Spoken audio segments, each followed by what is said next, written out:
Welcome to the Aligned Life Podcast by yours truly, Dr. Tiffany. How about we get out that magnifying glass and look at every part of your life, the awesome, the suck, and everything in between. There's so much beauty in you. Stop being afraid of what isn't good enough and let's double down on what is together. It's about your truth and your life, aligned.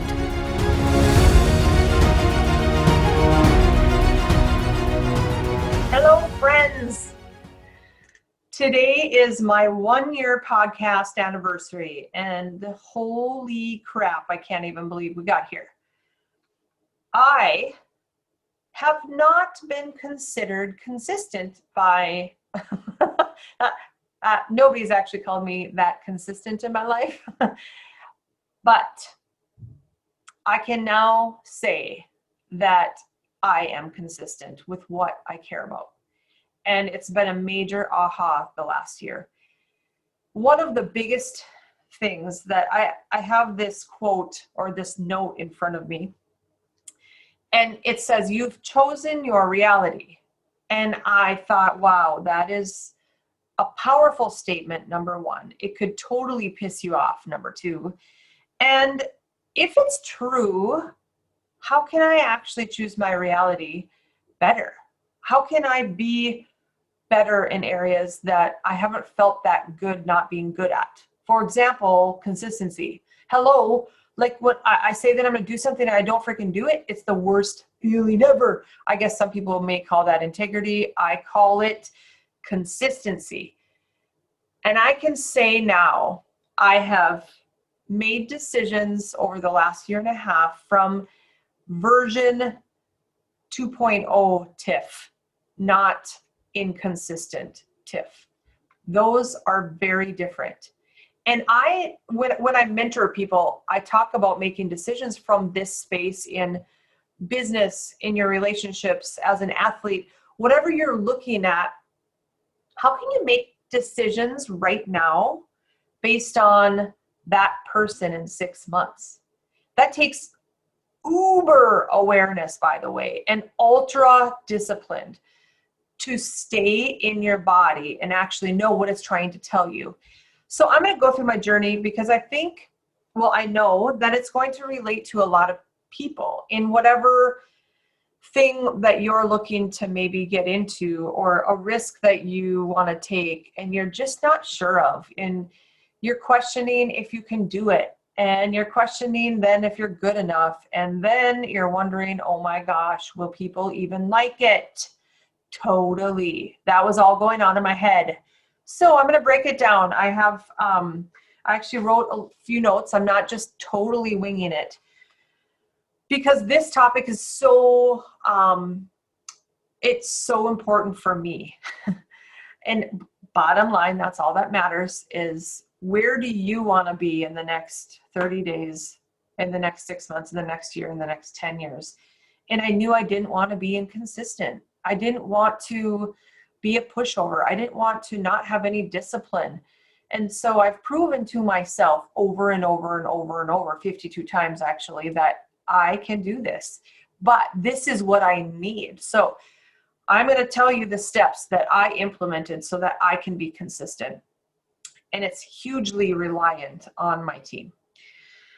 So why didn't I want to start? This is a great thing to ask yourself. Why don't you want to start? Well, for me, I was afraid of letting people down, AKA being inconsistent. So I didn't even want to go there. I'm like, oh my gosh, I have all these great ideas, and, I get people to work on things and we get started, and then I'm like, nope. I get cold feet. And so that was the first thing. Second thing, I was afraid to fail and not have it look good enough. So like, oh my gosh, what if nobody actually listens to it? What if there's no downloads? Why can't I be in the top 5? How do I get there? How do I market it? How do I promote it? And all these things that actually took me out of the being lit up to create something. And so I totally scaled back. I came into, why do I actually want to do this? I wanted to do this to give perspective and to share other people's stories so that it will help you. It was like an add-on to what I already do in my practice. It was a bonus to all the mindset, mentoring, consulting work that I do. And I didn't want to have rules on how I wanted it to look, but I needed systems to fit into it so that I could remain consistent, right? The other thing I was totally afraid of is technology. And I know everyone's like, well, if you're not good at it, do some searches, find some applications. And I'm like, no, that is not good for Tiff. If I research too much in an indecision state, I will never put it into fruition. I've learned that over the last few years is, all right, if I have an idea and I have enough clarity to give to my team, research that, bring it back to me, and then I'll make a decision if that's something that we actually want to do. And so that's what I did. I figured out what I actually needed, who I needed, the skills I needed, and then I asked the people that were well connected in that area of people who could do this for me. So I'm a delegator by nature. My family, it really bugs them because sometimes I delegate too much and I don't take responsibility, but I'm getting better at that. Anyway, I'm a delegator by nature and learning what I need to package to then delegate so that they can be successful, so that each person is doing their part in that whole project and it works in a system. So the system is created first, the people are added last, and that's how I did it. So I'm going to break it down a little bit. When you focus on what you want to bring to the world, the how will always happen. And I knew I wanted to bring real, raw, truth-telling stories to people like you in business, in health, in relationships, in every single part of your life that matters.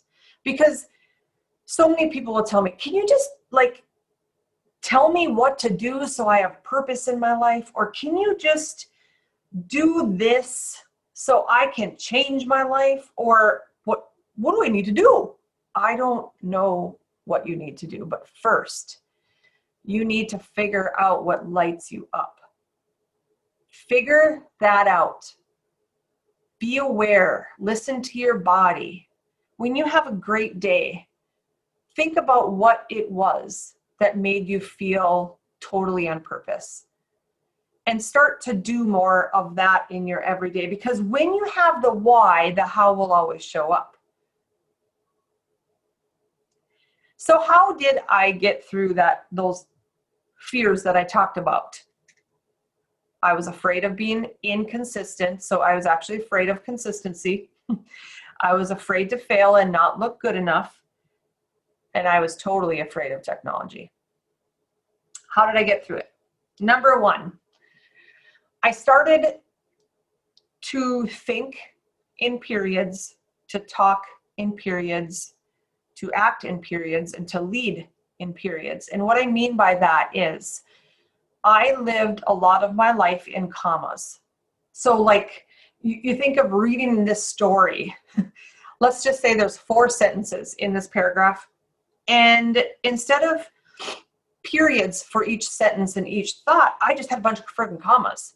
So it was like this run-on sentence and talking about one thing into the next thing, into the next thing, into the next thing. And Tiff never had a period. I never had a start, finish. And I shouldn't say I never had, but this was a pattern for me. I decided that I was done with run-on sentences. And I started to be hyper vigilant in the awareness of when I added a comma versus when I added a period. And that created evidence for me to know that, wow, I can actually start and finish something. I totally can. I need to be better at that. I need to be clear in my communication. I need to focus on what I said I'm going to focus on, as long as that still remains good, right? I mean, good as in connected, the right thing to do. And then I needed to know that I had to have a team who could support me. And that team was only able to support me if I was clear and if I was focused and if I was driven with where we're going to go and what we're going to do. Number 2, speaking of team, I invested. So I invested people from the technology standpoint. When you invest in people that do things that you don't even know how to do, it totally challenges your communication and your clarity, because I have no clue. I learned so much in being able to communicate how I wanted it to feel, how I wanted it to look, without knowing anything about it. So it's possible to build your team with people doing things that you know nothing about. Because when you can be clear and be focused on that final thing, let's just say podcasting, it's the branding. If I can be clear and focused on what I want that branding to look like, smart people can figure out how to figure out the how, right? If I'm going to be clear about my reach, how many people I want to reach, if I want to be better about expressing how I want my marriage to be stronger, no matter what, I have to be clear of how I want that to be, and I need to have the right people involved to get me there. And I am not a control freak. I maybe was 12, 15 years ago in business. I want to have numerous people who are working in their genius every single day. I want them to totally kick ass at what they do. And I want them to do that so that the next person can do what they do best. And now we have a machine. When you think you can do it all on your own, you're probably wrong. And this goes for in your job, in your home, in your relationships, hobbies, social, financial. Doing it alone may be faster, but it will not take you farther. And when I decided to totally invest in, all right, we're going to make this a thing. I'm going to do this because I feel like my voice is important enough to be out there and to be heard. And that took a long time to get to that point, because I wasn't sure if my voice needed to be heard, right? There's so many things when you are ready for the what, the how is going to show up. So number 1, I started to live in periods and not commas. Number 2, I added to my team. I invested in them, the people there already, and added more people. Number 3, I implemented systems based on expectations. I created systems so that people could fit into them. And when systems were created, I created the initial system, by the way. I have rock star people on my team who totally create systems. But I needed to create what I wanted it to look like. What are all these touch points? And sometimes you don't learn that until you're in it. And hey, even when you're in it 3 months later, you're like, oh, this system totally doesn't work anymore. Let's tweak it. And then number 4, well, I have 5, I guess. 4 is I created applications to help the systems. Just kidding. I didn't create them, but my team did. So we use Asana and we use Trello boards and we have Slack. Those are 3 applications that we could not do very good business without. That tracks the system. So then the people step into the system, do what they kick ass at, right? They're genius. And now we have a product. And number 5, I talked about not being a control freak and letting my team do what I feel like would be best for them. But delegation is one of the most important parts of business, I think. And it's one of the most overlooked. Number 1, we think we can do it ourselves, which is a trust issue. So let's get down to the trust issue. Let's get down to the boundary issue. Let's get down to setting agreements, because when we avoid conflict, we're not going to create an agreement. We're not going to create a boundary. We're going to have trust issues. if we are not able to have conflict. And I talk about this buildup because in order to delegate, you need to trust who you're passing off to.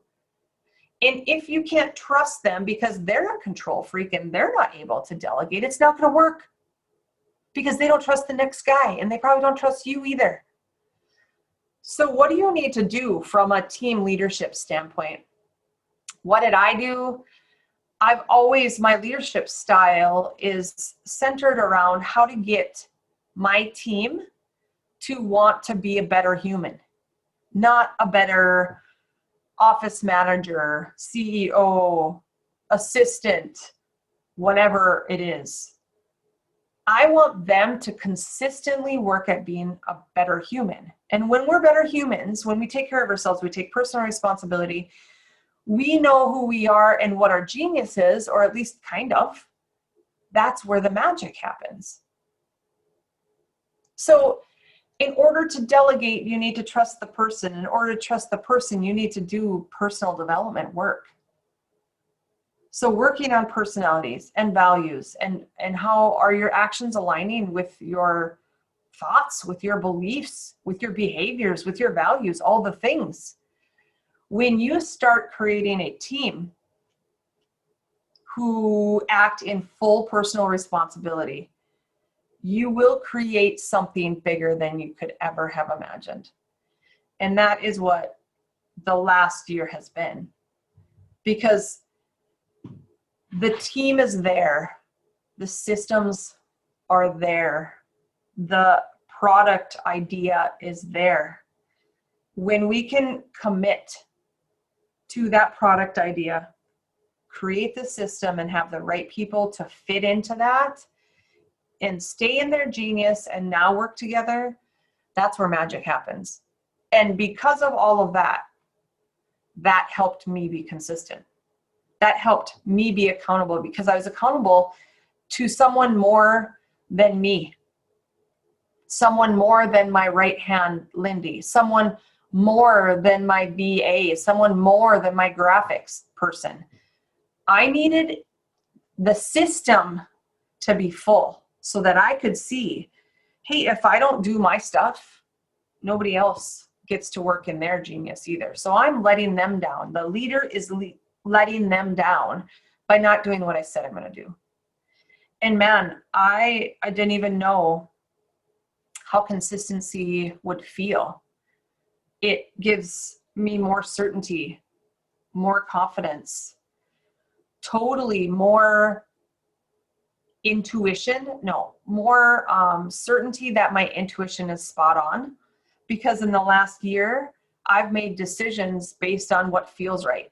Not logically what should happen. I have no idea. I had no idea about tech or about forms in order to invite people to be on. I mean, absolutely no idea. But all of that is created now because I had that vision. And when you have that vision, and now I can give that vision to the person I trust the most in my business, and she can now delegate and create the systems and accountabilities for everything. That is when magic happens. And it doesn't matter what you're looking to do. This could be, I don't know, something in your life, or maybe you want to run a 5K.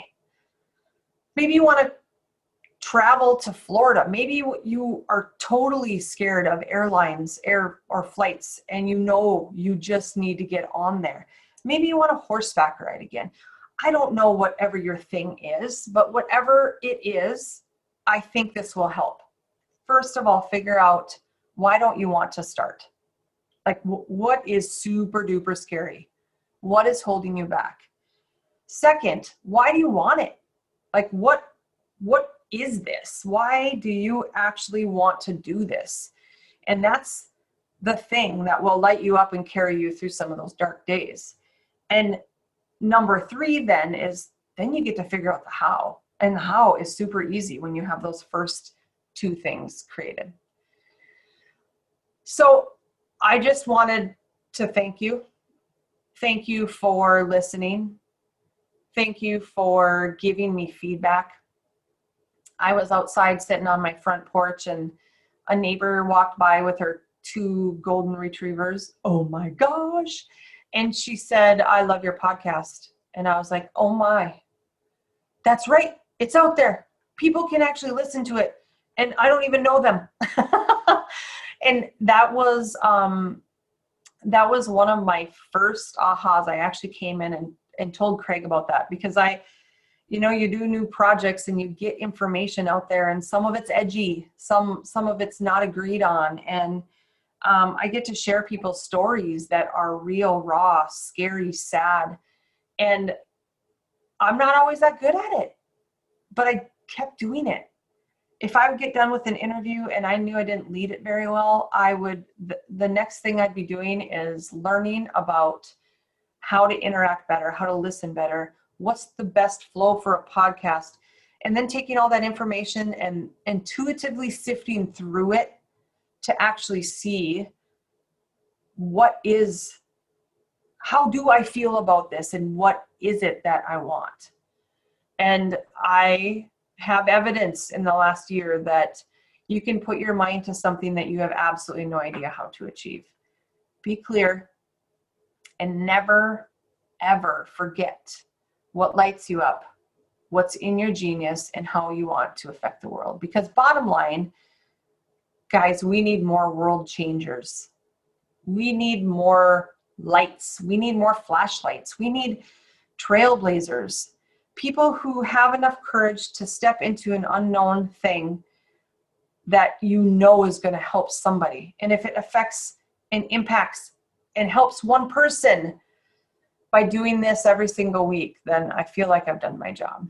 So if you have any ahas from the last year, I invite you to share them in the comments. If you just found this and you want other stuff, what do you want to hear about? What do you want to learn?